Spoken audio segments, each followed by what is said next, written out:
जैसा कि कल मैंने आपको बजट के बारे में बताया था कि बजट खर्च और आमदनी का एक योजना है।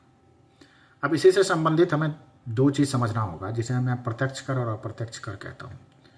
अप्रत्यक्ष कर वस्तु और सेवा पर लगाया जाता है, जबकि प्रत्यक्ष कर आय पर लगाया जाता है और मध्यस्थ के माध्यम से इसका भुगतान होता है। अप्रत्यक्ष कर की निगरानी का कार्य केंद्रीय अप्रत्यक्ष कर और सीमा शुल्क बोर्ड करता है। वस्तु एवं सेवा कर सबसे साधारण अप्रत्यक्ष करों में से एक है। समझ नहीं आया होगा।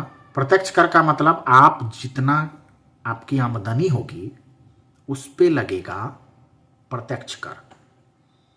जो निर्मला सीतारमण जी, माननीय वित्त मंत्री निर्मला सीतारमण जी, उन्होंने आपको ये बताया कि जहां 5 लाख तक आपको 12,500 की छूट मिलती थी टैक्स के फॉर्म में, इनकम टैक्स के फॉर्म में, वो अब 7 लाख पे जितना भी बनेगा वो छूट मिलेगी आपको।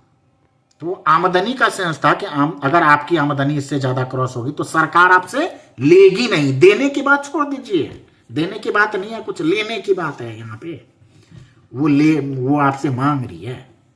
मतलब वो ये कह रही है कि 5 लाख तक मैं तेरे से कुछ नहीं लेता था, अब 7 लाख तक कुछ नहीं लूंगा।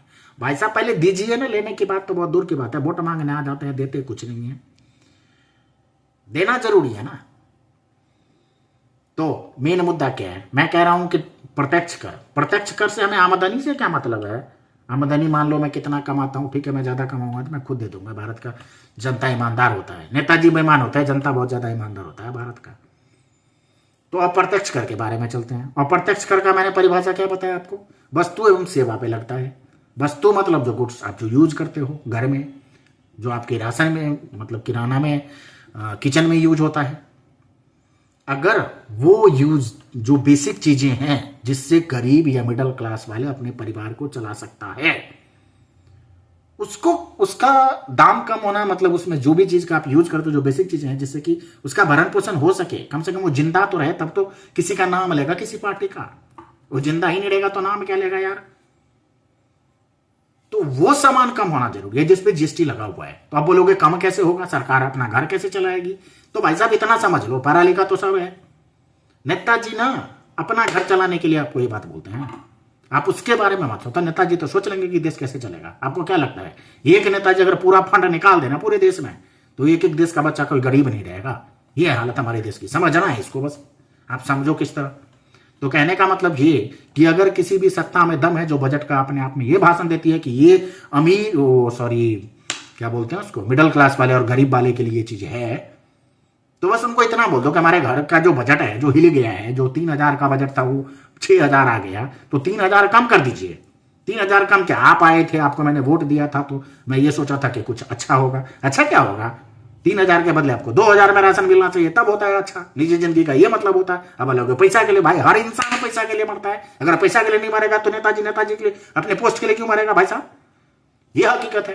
तो जनता अपने अधिकार के लिए, आप बोलिए नेताजी अपने अधिकार के लिए नेताजी बोलते हैं। तो कहने का मतलब अगर किसी सत्ताधारी में दम है तो वो राशन जिस पे जीएसटी लगा हुआ है या किसी और तरीके से आप उनको इतना फायदा पहुंचाओ कि उनको बचत हो। कोई अगर आता है उनके घर पे अतिथि तो उनको 2 रुपया का सम्मान उनको कर सके, वो अपने अच्छे स्कूल में बेटे बेटियों को पढ़ा सके। कि सिर्फ नेताजी का ही बेटा बेटी सब स्कूल में पढ़ेगा? ये समझने और सोचने की बात है सर।